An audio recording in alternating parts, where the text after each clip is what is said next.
Today we're gonna be watching a video about the car that is uncatchable. Okay, and this is a video from 337 Speed YouTube channel, and we're gonna watch it together today with you guys. And yeah, let's see what is this car and why the hell it is uncatchable. God damn it! And this video got a lot of views. Let's see. So 250,000 is some kind of pursuit. That's the number of high-speed police pursuits that occur every year in the United States. No other country on earth comes even remotely close. Damn, really? This is a game for sure.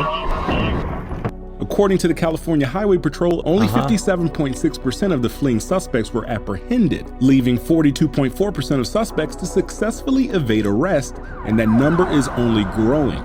A huge contributing factor to these successful high-speed evasions is the ever-increasing gap of outright top speed and performance of suspect vehicles when compared to the run-of-the-mill patrol vehicle.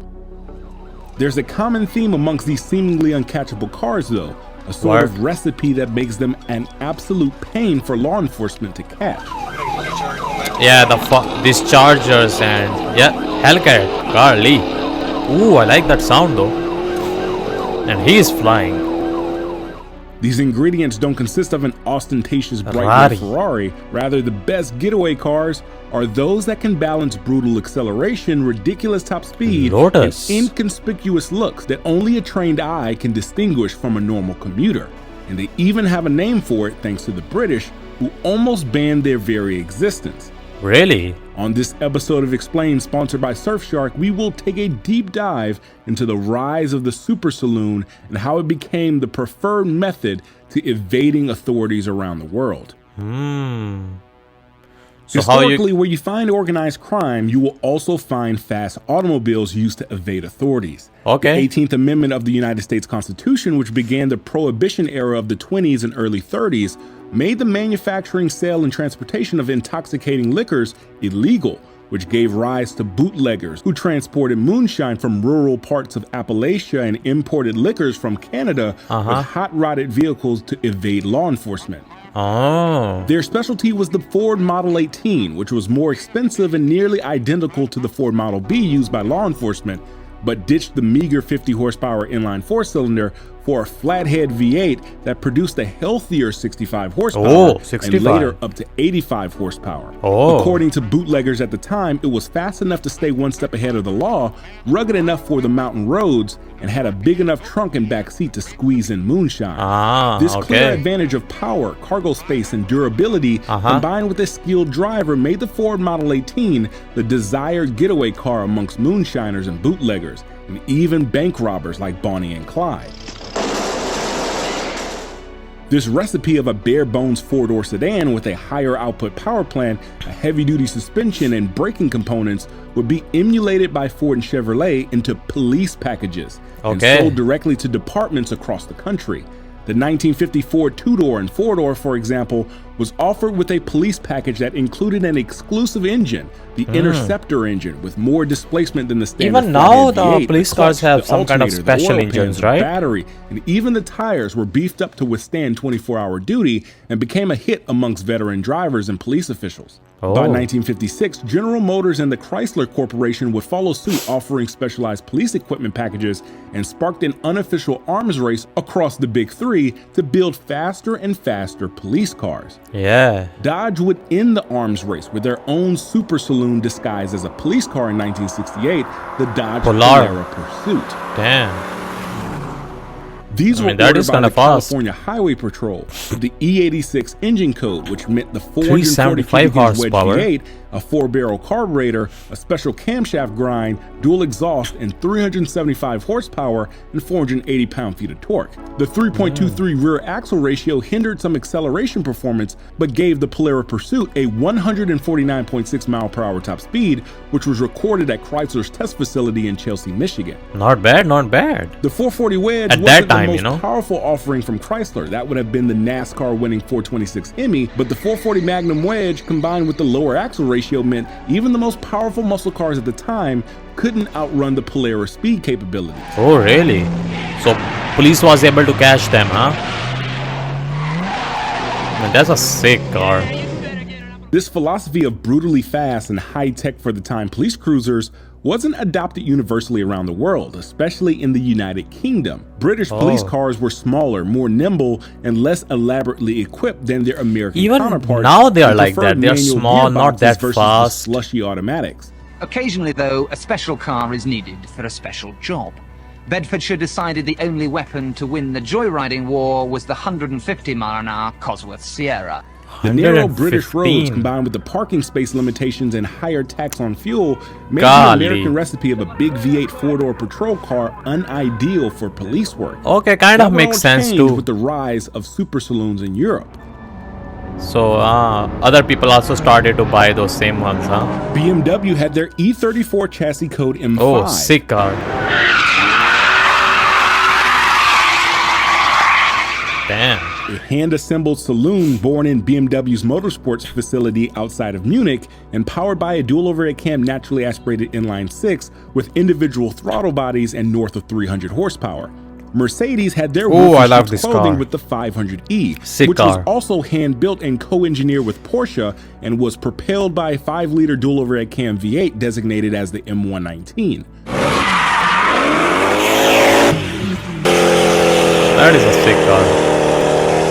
These brutes were stolen at alarming rates, and they became the tool of choice for jewelry heists and ram raids across Britain in the 90s. One specific model became literally uncatchable by authorities. Which one? It wasn't a BMW nor a Mercedes, rather an amalgamation between General Motors and the recently acquired Lotus Engineering, known as the Type 104, or better known as the Lotus Carlton. These cars began as a 3000 GSI Vauxhall Carlton or Opel Omega off the just production 200 line horsepower, and shipped to Lotus Engineering to be intensely modified. The inline-six received a longer stroke forged steel crankshaft, increasing the displacement from 3 liters to 3.6 liters, and ditched the natural aspiration for twin Garrett T25 turbochargers. The forged moly pistons reduced compression from 10.0 to 1 down to 8.2 to 1 to account for the increased cylinder pressure since it was now boosted. The output increased from an already healthy 21 brake horsepower okay, that thing is a beast. 7 brake horsepower. It's a small car, you know. Wider fenders and bodywork, enormous ventilated disc brakes, a limited slip differential, and only offered with a 6-speed manual from the Lotus Engineering. Oh yeah, that's gonna be a sick. Ooh, that sound.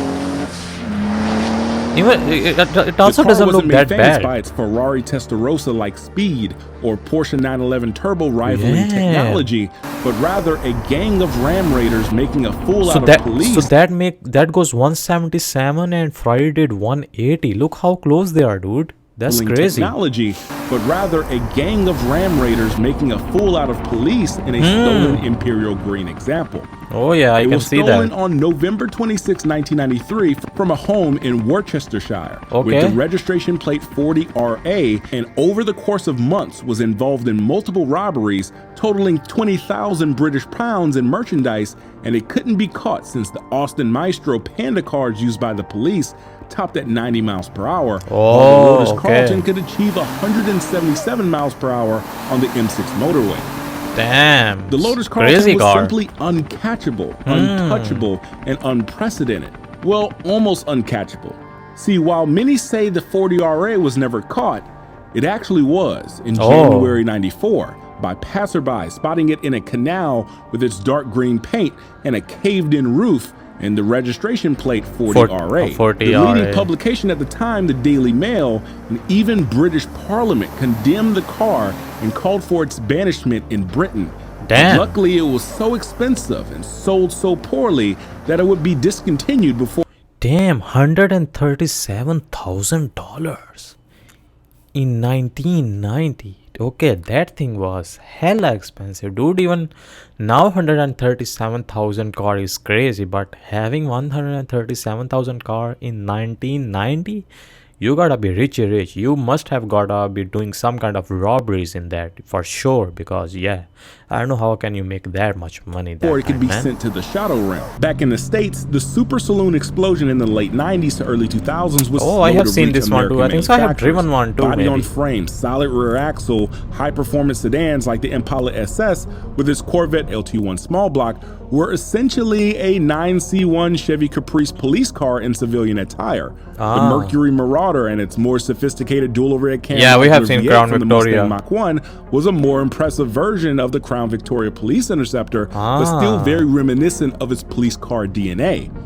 They didn't outclass their law enforcement counterparts by much of a margin, not until Dodge would reintroduce the Charger in 2006. Oh yeah, then the Chrysler LX chassis. Thing went crazy. Law enforcement agencies quickly flocked to the Charger Pursuit package as it was more stable at high speeds than the Crown Victoria or Caprice, given its Mercedes E-Class engineered independent rear suspension, and offered a 5.7-liter Gen 3 Hemi V8 from the Road and Track or RT trim of the civilian Charger that made 340 horsepower, and a Mercedes. That is even old Charger. Now they have the new ones. Those are even more crazy. Finally eclipsing the 1969 Polara Pursuit after nearly 4 decades. Alongside the Road and Track based Pursuit, the SRT8 or Street and Racing Technology variant was available to the civilian market only. So that makes like that's almost makes double the amount of horsepower, dude. So 425 for civilians and 340 for police. So of course they can run out. Completely outclassed the Pursuit Charger. The 6.1-liter Hemi was in essence a hot-rodded 5.7-liter Hemi with a laundry list of upgrades like its stronger cast iron block, larger bore diameter, 6.1-liter crankshaft, higher compression from 9.6 up to 10.2 to 1, more aggressive camshaft grind, and cylinder heads that flowed exceptionally for a pushrod design. The new Hemi power plant gave 85 more reasons why it was the go-to super saloon, and thieves would quickly catch on. Yep. Older cars before the mid-90s were commonly the victim of thieves since the only anti-theft system was door locks and a keyed ignition lock cylinder. Thieves would bypass the ignition lock cylinder and complete the circuit to the ignition, giving power to the ECU and the starter motor without the need of a key. Newer cars like the SRT8 Charger have a transponder in the key that is coded specifically to the car's anti-theft computer. Sounds good. Even if the car is hot-wired, the anti-theft computer locks the ECU from firing the injectors and spark plugs, rendering the car unstartable and useless. This eliminated random low-level thefts, but then became a target for specialized criminals who knew how to exploit the security system. Thieves would carry blank, of course they're gonna find out keys and key programming computers. From there, they would program a new key after entering the special security code, and within a minute or so, they were off with the SRT8. Ooh, that sounds According good. to the National Insurance Crime Bureau, the most popular model year of Charger thefts were the 2006, the first model year that came out, and police pursuits began to rise this first as one, criminals are more likely to evade police than giving up, especially while already in a stolen vehicle.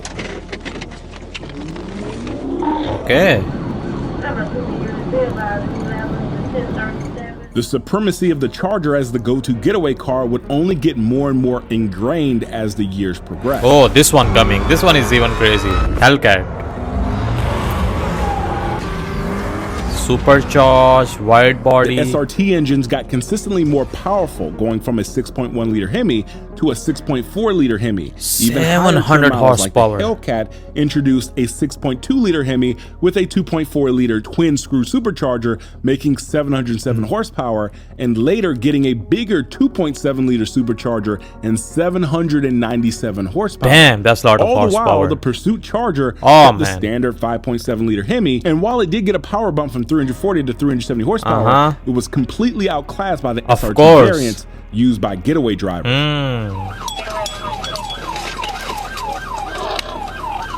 But I feel like even having all this fast car, you gotta be a good driver to get away with it. I mean, this guy looks like he's know what he's doing. Yeah, he's gone.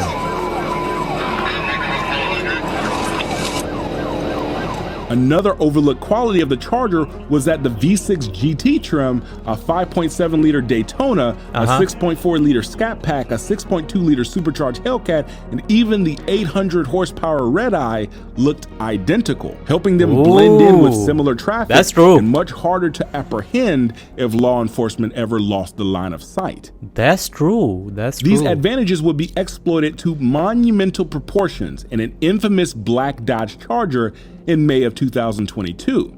Trooper Jacob Bird began pursuit of a black Dodge Charger that was speeding in a residential neighborhood in Little Rock, Arkansas. Oh, he's and gone. As soon as the chase began, it was over. It was gone. It's gone. Man. 45 minutes later, it was spotted by Trooper Alan Johnson a couple miles east on the Wilbur D. Mills Freeway and would escape again. Wow. 3 months later in August, Trooper Spencer Morris spotted the Charger racing down the highway on the Tennessee-Arkansas border, but the Charger blacked out its taillights and the skilled driver got away once more. Oh, see, like, you gotta be a skilled driver too. Not just having a fast car doesn't mean you can just outrun the police or anyone, you know. You gotta be a good driver. You gotta have some skills, A month bro. later, on September 4th, Trooper Quincy Harris tried chasing the infamous Charger in south of Little Rock, Arkansas, but was dusted as soon as it started. Bro, just Suspecting give the up, Charger, man. Even though it's cladded in RT trim, it most likely had a modified Hemi engine or could even be an SRT Hellcat with RT body cladding to fool the police. Maybe, yeah. Damn, they're not giving up, but they should give up, because the times they have tried to catch him and they couldn't even, you know, for even 5 minutes, he's gone. Where is he? Bro, where are you even going, buddy? I don't see any car chasing. Yeah, it's not seen again for past 2 minutes. On the same highway as the second pursuit in May, the black Charger would toy with the police, purposefully pulling over for a traffic stop and suddenly taking off. Trooper Monte Hernandez touched the back of the car, he was gone. Yeah, that gives him more time, you know. And he also turned off his life. That is kind of risky, really dangerous, but whatever to get him, you know, get him away. Yeah, he's gone. He's gone. There's not a single car on the road, bro. And of course, that's not him. Yeah, location is unknown. Damn. He got as many as skills 14 too. chases later, and even a recent encounter in October of 2023, this Charger hasn't been caught and probably never will. Wow, still, huh? The blackout Charger is in essence America's RA40 Lotus Carlton. Yeah, you can say that. That was uncatchable for its era, and getting within 100 feet of it is because the driver let you. Both were built on very common saloons of their time. But don't police now have some kind of Hellcats instead of Charger? They even have Challengers, right? I'm sure I haven't seen in my city, but many other cities they have some very hella fast cars, and some even have like Hellcats and demons now, man. The police car on the next level now, I think so. And I'm sure they don't, like, yeah, most officer would have normal Chargers, not wide body any or SRT. They would have some kind of normal Chargers with 300 horsepower, you can say. But I feel like some officers do have some crazy cars, you know. Some even have Mustangs, some even have Challengers, and those Challengers are crazy looking and crazy fast, you can say. But one modified by Lotus this is most common, to be the world's fastest saloon, and one most likely modified in his garage to evade law enforcement for shits and giggles. Yeah, that's true. While the RA40 Carlton's legendary existence came to an end in 1994, the blackout Charger is still alive. Out. And it's there's still no out. telling if the next black Charger with a loud exhaust you see is just an average Mopar enthusiast or the infamous blackout Charger. Who knows? Who knows? Remember, if you ever want... That's crazy. That guy is still out there.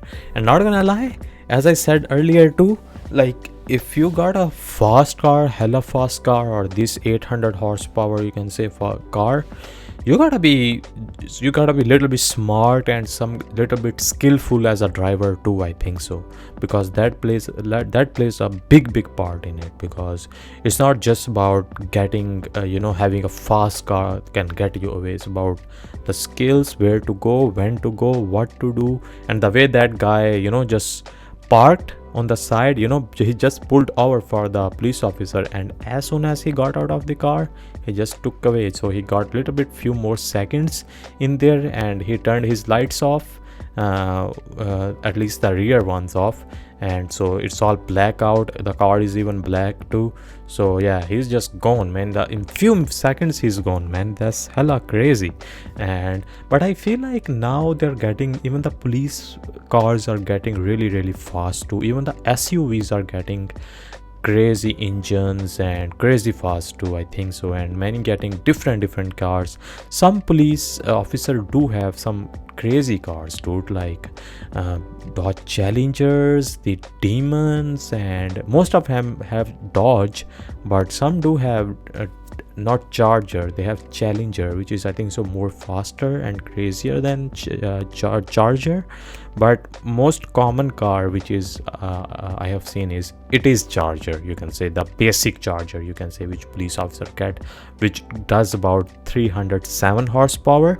And yeah, this guy is still out, and the other guy in the UK with the Lotus car, he got caught, but this guy is still out. So I guess they cannot even get his number plate or anything at all, because if they get number plate, they can get identity on the guy who's the driver, or who's issued the car is issued under, or anywhere if it's parked.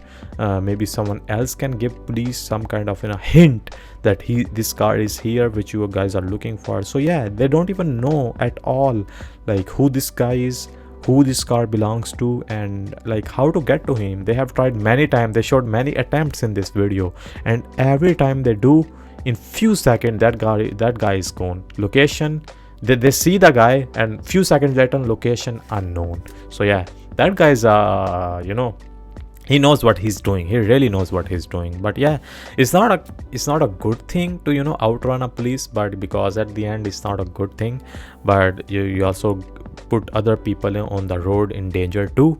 Of course you should never do that, but this guy looks like he knows what he's doing, I think so, because how many attempts he have done, and he have succeeded in that. Damn, okay, there you go. He's the one, he's the OG of running the pursuits. But yeah, overall this was the video from 337 Speed, and I'll see you guys in the next one.